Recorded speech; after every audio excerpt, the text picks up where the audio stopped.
कृष्णा। ओम नमो भगवते वासुदेवाय। जय श्री हरि, जय मां लक्ष्मी। प्रिय भक्तगणों, आप सभी पर भगवान विष्णु और मां लक्ष्मी की कृपा सदा सर्वदा बनी रहे। आप सभी को विजया एकादशी की हार्दिक शुभकामनाएं। आज आप सभी भक्तजन स्नान करेंगे विजया एकादशी की व्रत कथा, ग्यारस माता की कथा और तुलसी माता की कथा भी सुनेंगे और विजया एकादशी की पारण की विधि, शुभ मुहूर्त के बारे में। तो आप सभी भक्तगणों से यही अनुरोध है कि बहुत ही श्रद्धा और प्रसन्न चित्त मन से इस कथा को पूरा अंत तक सुनिएगा और अंत में जानेंगे व्रत पारण का शुभ मुहूर्त, टाइम विधि। हिंदू धर्म में एकादशी का विशेष महत्व होता है। एकादशी व्रत को सभी व्रतों में श्रेष्ठ बताया गया है। फागुन मास के कृष्ण पक्ष की एकादशी को विजया एकादशी कहा जाता है। इस साल विजया एकादशी 24 फरवरी को किया जाएगा। मान्यता है कि विजया एकादशी का व्रत रखने और भगवान विष्णु की विधि विधान से पूजा करने वालों की सभी मनोकामनाएं पूर्ण होती हैं।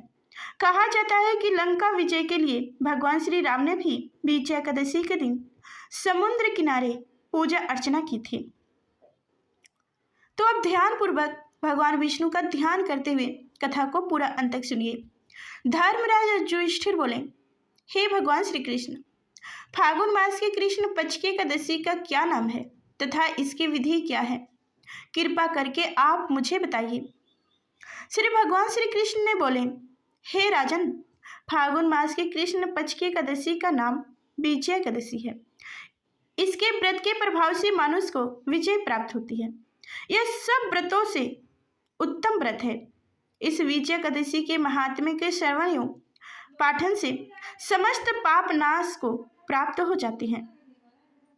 एक समय देवर्षि नारद जी जगत पिता ब्रह्मा जी से कहा, महाराज, आप मुझसे फागुन मास के कृष्ण पक्ष की एकादशी विधि कहिए।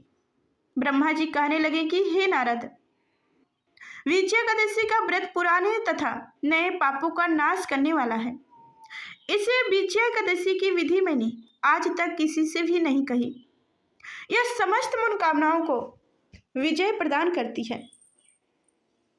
त्रेता युग में मर्यादा पुरुषोत्तम श्री रामचंद्र जी को जब 14 वर्ष का वनवास हुआ हो गया, तब वो श्री लक्ष्मी तथा सीता जी सहित पंचवटी में निवास करने लगे। वहां पर दुष्ट रावण ने जब सीता जी का हरण किया, तब इस समाचार से श्री राम जी तथा लक्ष्मण अत्यंत व्याकुल हुए और सीता जी की खोज में चल दिए। घूमते घूमते जब वो मरण जटायु के पास पहुंचे, तो जटायु उनके सीता जी का वृत्तांत सुनाकर स्वर्गलोक चला गया। कुछ आगे जाकर उनकी सुग्रीव से मित्रता हुई और बाली का वध किया। हनुमान जी ने लंका में जाकर सीता जी का पता लगाए और उनसे श्री रामचंद्र जी और सुग्रीव की मित्रता का वर्णन किया। वहां से लौटकर हनुमान जी ने भगवान राम के पास आकर सब समाचार कहे। श्री रामचंद्र जी ने वानर सेना सहित सुग्रीव की संपत्ति से लंका को प्राप्त किया। जब श्री राम जी समुद्र से किनारे पहुंचे, तब उन्होंने मगरमच्छ आदि से युक्त उस अगाध समुद्र को देखकर लक्ष्मण जी से कहा कि इस समुद्र को हम किस प्रकार से पार करेंगे। श्री लक्ष्मण जी ने कहा कि हे पुरुषोत्तम भैया रामचंद्र जी, आप आदि पुरुष हैं, जब सब कुछ जानते हैं। यहाँ से आधा योजना दूर पर कुमारी द्वीप में वकलभ्य नाम के मुनि रहते हैं। उन्होंने अनेक ब्रह्मांड देखे हैं। आप उनके पास जाकर इसका उपाय पूछिए। लक्ष्मण जी के इस प्रकार के वचन सुनकर श्री रामचंद्र जी वकलभ्य ऋषि के पास गए और उनको प्रणाम करके बैठ गए। मुनि ने भी उनको मानुष्य रूप धारण किए हुए पुरुषोत्तम समझकर उनसे पूछा कि हे राम, आपका आना कैसे हुआ? राम जी कहने लगे कि हे ऋषि, मैं अपनी सेना सहित यहाँ आया हूँ और राक्षसों को जीतने के लिए लंका जा रहा हूँ। आप कृपा करके समुद्र पार करने का कोई उपाय बताइए। मैं इसी कारण आपके पास आया हूँ। वक्लभ्य ऋषि बोले कि हे राम, फागुन मास की कृष्ण पक्ष की एकादशी का उत्तम व्रत करने से निश्चित ही आपकी विजय होगी। साथ ही आप समुद्र भी अवश्य पार कर लेंगे। इस व्रत की विधि यह है कि 10वीं के दिन स्वर्ण, चांदी, तांबा या मिट्टी का एक घड़ा बनाएं। उस घड़े को जल से भरकर तथा 5 पल्लों रख वेदिका पर स्थापित करें, यानी कि वेदी पर स्थापित करें। उस घड़े के नीचे संताज और ऊपर जौ रखें। उस पर श्री नारायण भगवान की स्वर की मूर्ति स्थापित करें। एकादशी के दिन स्नान आदि से निर्वित होकर धूप, दीप, नैवेद्य, नारियल आदि से भगवान की पूजा करें। तत्पश्चात घड़े के सामने बैठकर दिन व्यतीत करें और रात्रि को जो भी उसी प्रकार बैठकर जागरण करें। द्वादशी के दिन नित्य नियम से निर्वित होकर उस घड़े को ब्राह्मण को दे दें। हे राम, यदि तुम भी इसी व्रत को सेनापतियों सहित करोगे तो तुम्हारी विजय अवश्य होगी। श्री राम जी ने ऋषि के कथानुसार इस व्रत को किया और उसके प्रभाव से दैत्यों पर विजय पाई। अंत हे राजन, जो कोई मनुष्य विधि पूर्वक इस व्रत को करेगा, दोनों लोकों में उसकी अवश्य विजय होगी।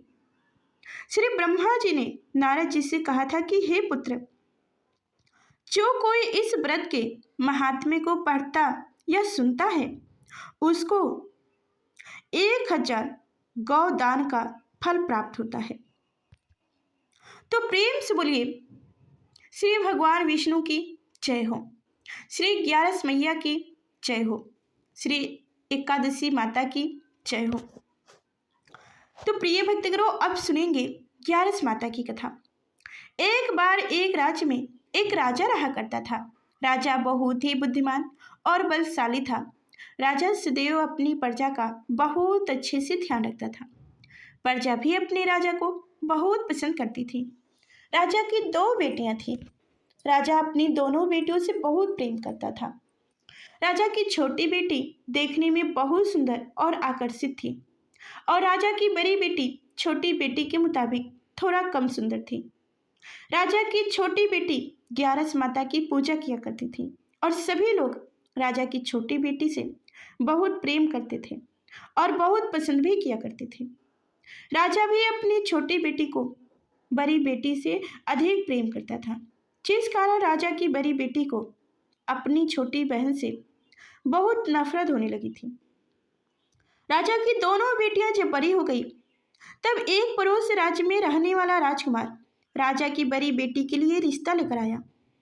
लेकिन जैसे ही उस राजकुमार की नजर राजा की छोटी बेटी पर पड़ी, तो वह राजकुमार राजा की छोटी बेटी पर आकर्षित हो गया और उसने पहले नजर में प्रेम कर बैठा। उस राजकुमार ने राजा की बड़ी बेटी के साथ विवाह करने से मना कर दिया और उसने राजा से कहा कि मैं आपकी छोटी बेटी से विवाह करना चाहता हूँ। जिसके बाद राजा की बड़ी बेटी यह देखकर अपनी छोटी बहन से बहुत क्रोधित हो गई और राजा की बड़ी बेटी ने अपनी छोटी बहन को अपना सबसे बड़ा दुश्मन मान लिया। राजा की बड़ी बेटी ने अपनी छोटी बहन से बदला लेने का निर्णय लिया, जिसके लिए उसने अपनी छोटी बहन को जान से मारने का प्लान बनाया। राजा की बड़ी बेटी ने अपनी छोटी बहन को मारने के लिए सबसे पहले एक लड्डू में जहर मिलाकर अपनी छोटी बहन को दे दिया और उसको लड्डू खाने के लिए कहा। लेकिन लड्डू खाने के बाद भी छोटी बहन को कुछ नहीं हुआ। बड़ी बहन यह देखकर बहुत आश्चर्यचकित हो गई, लेकिन बड़ी बहन ने हार नहीं मानी और उसने जब रात में छोटी बहन अपने कमरे में सो रही थी, तब एक मटके में सर्फ रखकर उसे कमरे में छोड़ दिया लेकिन सर्प भी छोटी बहन का कुछ नहीं कर पाया। जिसके बाद भी बड़ी बहन ने अपनी छोटी बहन से कहा कि चलो हम लोग कुएं से पानी भर कर लाते हैं। जिसके लिए वह अपनी छोटी बहन को पानी भरने के बहाने कुएं के पास ले गई और उसने अपनी छोटी बहन को कुएं में धक्का दे दिया। लेकिन छोटी बहन को तब भी कुछ नहीं हुआ, क्योंकि हर बार ग्यारस माता उसकी रक्षा किया करती थी। और उधर बड़ी बहन अपने सारे प्रयास के बाद असफल होती जा रही थी, जिससे वह बहुत क्रोधित होती जा रही थी। फिर उसने अपनी छोटी बहन के पास जाकर उससे खुद ही पूछा कि मेरी बहन, तुमको पता है भगवान ने सबकी मौत एक निश्चित समय पे लिखी हुई है, और कैसे तुम्हारी मौत होगी, क्या यह तुम जानती हो? तब छोटी बहन ने अपनी बड़ी बहन को बताया कि हाँ, मैं तो जानती हूँ, मेरी मृत्यु कैसे होगी। छोटी बहन ने यह सुनकर बड़ी बहन मन ही मन बहुत प्रसन्न होने लगी और उसने अपनी छोटी बहन से कहा कि तो मुझे अपनी मौत का राज बताओ। छोटी बहन ने अपनी बड़ी बहन से कहा कि मेरी मृत्यु तो एक तोते में है, जो तोते के गले में एक हार है, उससे मेरी मृत्यु होगी। जब तक कोई भी व्यक्ति तोते को मारकर वह हार अपने गले में पहनेगा तो मैं मूर्छित हो जाऊंगी, और जैसे ही उस हार को अपने गले से उतारेगा तो मैं वापस से जीवित हो जाऊंगी। अपनी छोटी बहन की मृत्यु का राज जानकर बड़ी बहन बहुत ही खुश हो गई और उसने अपनी छोटी बहन को मारने के लिए उसके पालतू तोते को ढूंढना शुरू कर दिया। और छोटी बहन को इस बात का आभास हो गया था कि कोई उसकी जान लेना चाहता है, जिसके लिए वह अपने पिताजी के पास गई और अपने पिताजी से कहने लगी, पिताजी, मेरी मृत्यु के बाद आप मुझे जलाइएगा मत, बल्कि आप मुझे अपनी पुरानी वाली हवेली में एक पलंग में लेटाकर छोड़ दीजिएगा। अपनी छोटी लड़की की यह बात सुनकर राजा बहुत आश्चर्यचकित हो गया। राजा ने अपनी छोटी बेटी से पूछा, बेटी, तुम यह क्या कह रही हो? तब राजा की छोटी बेटी ने बताया कि पिताजी, समय किसी के लिए नहीं रुका है, कब क्या हो जाए किसी को कुछ पता नहीं है। और फिर राजा ने अपनी छोटी बेटी से कहा कि तुम ऐसी बातें क्यों कर रही हो, 2-3 दिन में तो तुम्हारा विवाह है। लेकिन छोटी बेटी ने अपने पिताजी को ऐसा करने पर मजबूर कर दिया और उसने वचन ले लिया।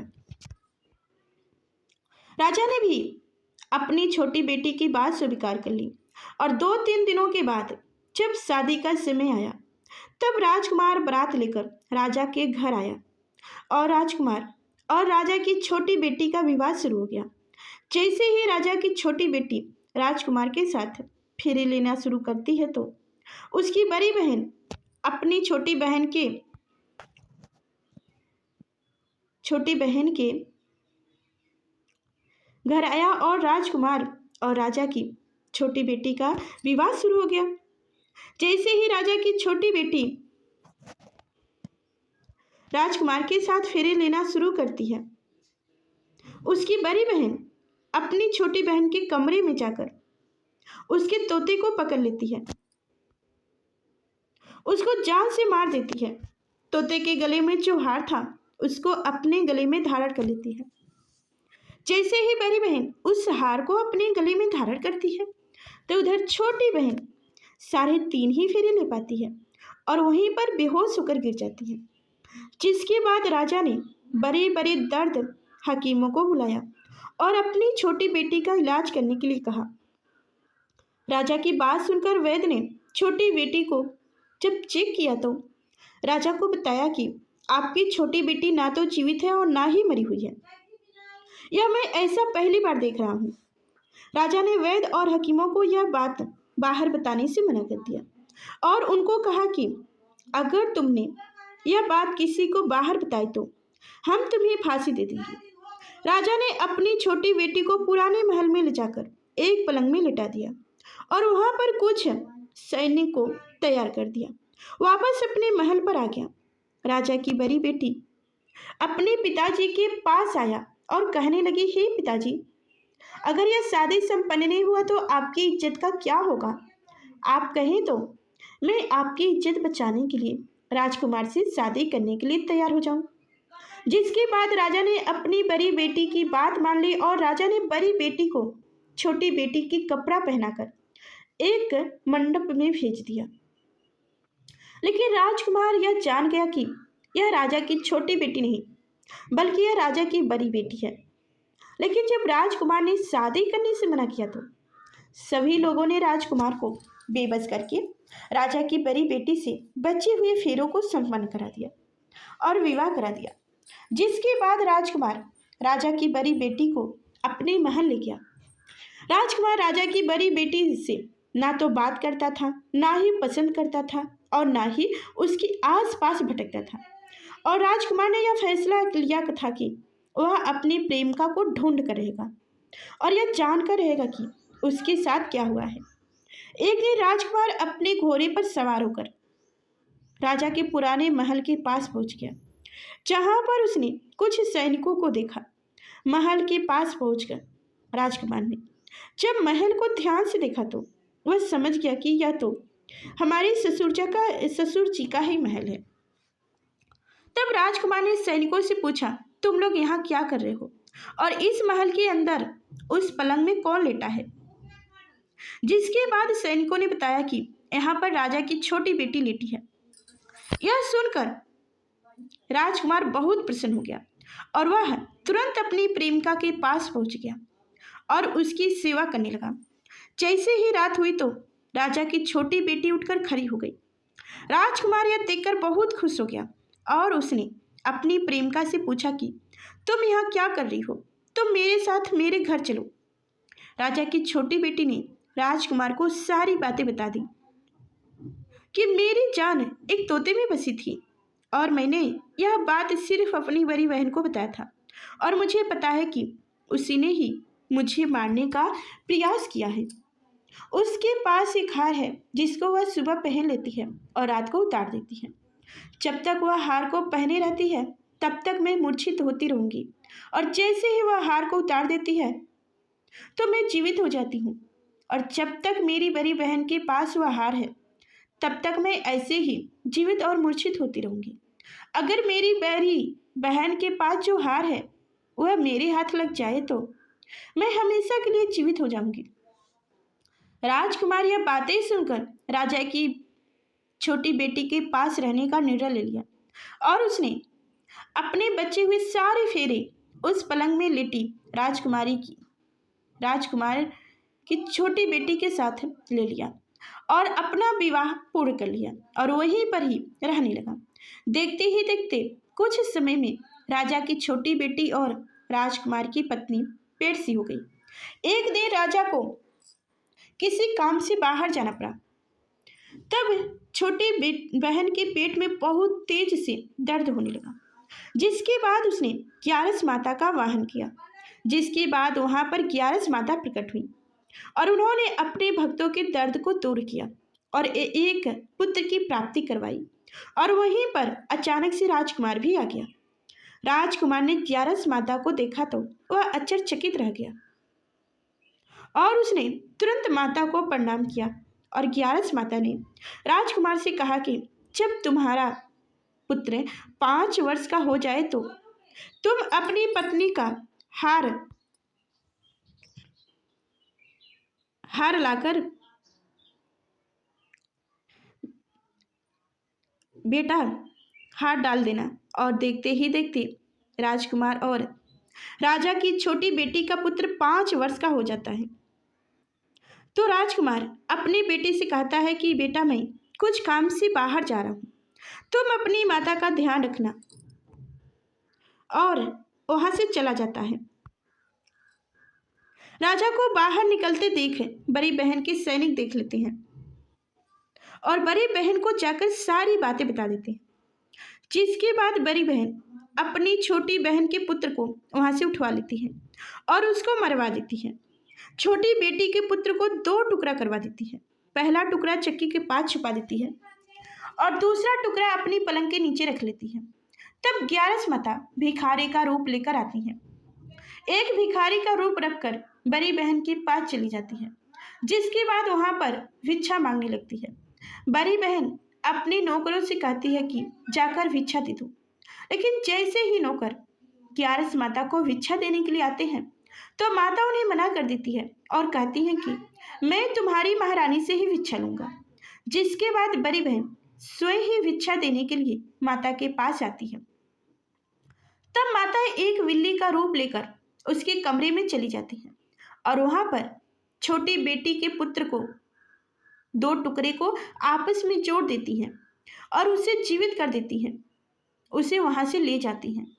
राजकुमार अपने बेटे को लेकर अपनी यानी कि राजा की बड़ी बेटी के पास जाता है और उसे कहता है कि तुम इसका ध्यान रखना।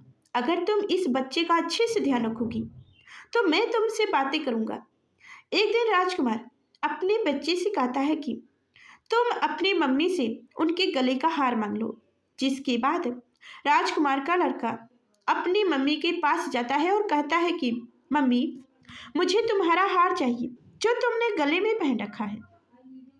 यह सुनकर पहले तो बड़ी बहन बहुत क्रोधित होती है, पर उसको यह याद आता है कि राजकुमार ने कहा था कि अगर मैं इस बच्चे का अच्छे से ध्यान रखूंगी तो वह मुझसे बातें करेगा, जिसके कारण वह हार को उस बच्चे को दे देती है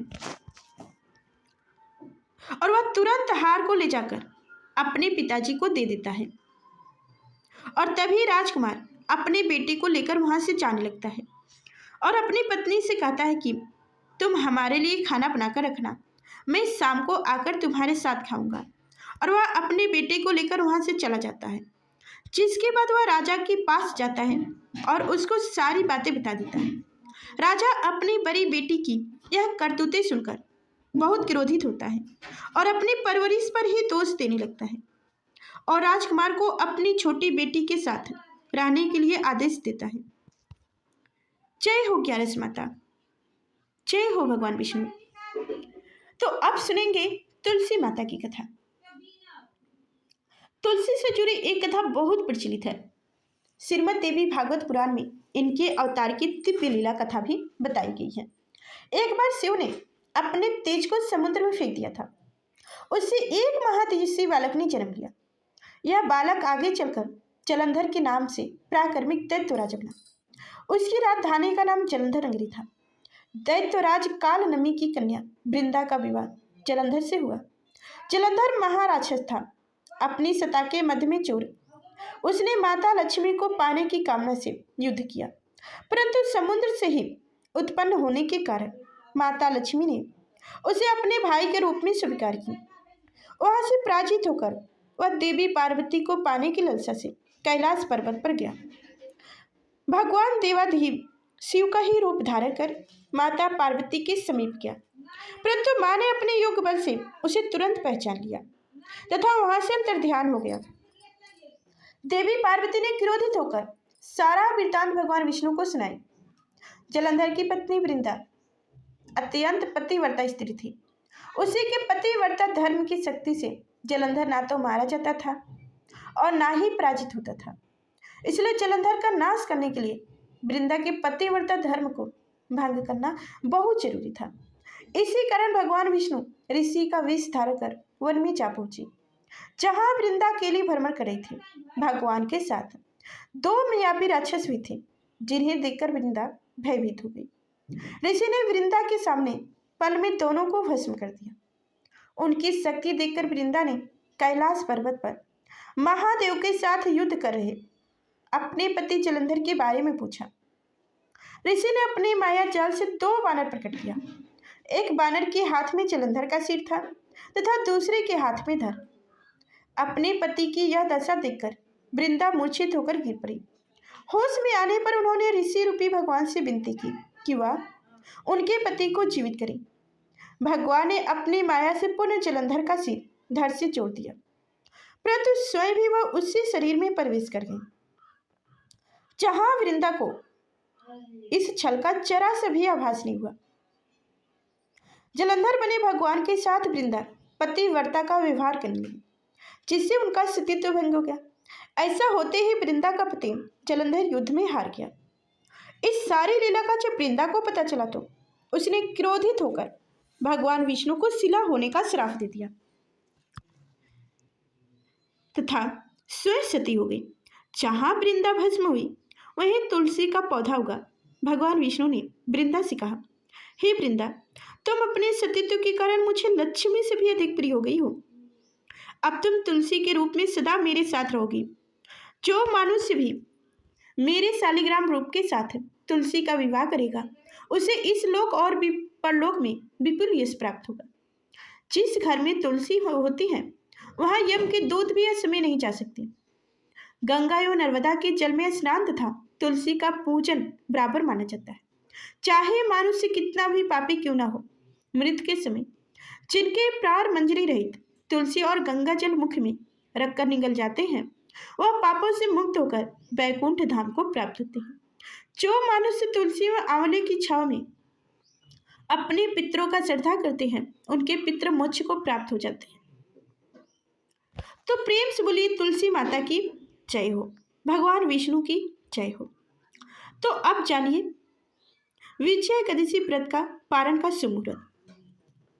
एकादशी व्रत का पारण द्वादशी तिथि पर करने का विधान है। विजया एकादशी व्रत का पारण 25 फरवरी 2025 को सुबह 6:50 से 9:08 के बीच में किया जा सकता है और किया भी जाएगा। एक बार फिर बता दें कि विजया एकादशी व्रत का पारण 25 फरवरी 2025 को सुबह 6:50 से 9:08 के बीच में किया जाएगा। इस अवधि के भीतर व्रत का पारण करना शुभ माना जाता है। व्रत पारण के बाद श्रद्धा अनुसार गरीबों को भोजन कराना या मंदिरों में अन्न और धन का दान करना अथवा पुण्यकारी माना जाता है। ऐसी मान्यता है कि दान करने से साधक के जीवन में समृद्धि बनी रहती है और उसे किसी भी वस्तु की कमी नहीं होती है। और ये भी कहा जाता है कि एकादशी के दिन विधि विधान से तुलसी माता की पूजा करनी चाहिए। उसके बाद से गंगा जल से व्रत का पारण करना चाहिए। फिर भगवान को जो भी आप फल या जो भी सात्विक भोजन जो भी आप भोग लगाए हो उससे खाकर पारण करने के बाद से ही कुछ आप सात्विक चीज लें, यानी कि फिर कुछ खाएं। और पारण में जैसे कि साग, मसूर का दाल, लहसुन, प्याज ये सब नहीं खाना चाहिए और चावल तो अवश्य ही खाना चाहिए। एकादशी के दिन चावल का सेवन नहीं किया जाता है और द्वादशी यानी कि पारण के दिन चावल खाना चाहिए। और एकादशी के दिन तुलसी माता की पूजा नहीं करनी चाहिए। द्वादशी के दिन विधिवत पूजा करनी चाहिए, तुलसी माता की कथा सुनना चाहिए, उसके बाद से व्रत करना चाहिए, व्रत खोलना चाहिए। तो उम्मीद करती हूँ कि आज की यह जानकारी या कथाएं आप सभी को पसंद आई होगी। तो लाइक कर चैनल को सब्सक्राइब करें और हो सके तो इस कथा को शेयर भी कीजिएगा और कमेंट बॉक्स में प्यारा सा कमेंट जय श्री हरि लिखना ना भूलिएगा। फिर मिलते हैं अगले नेक्स्ट वीडियो में, तब तक के लिए धन्यवाद।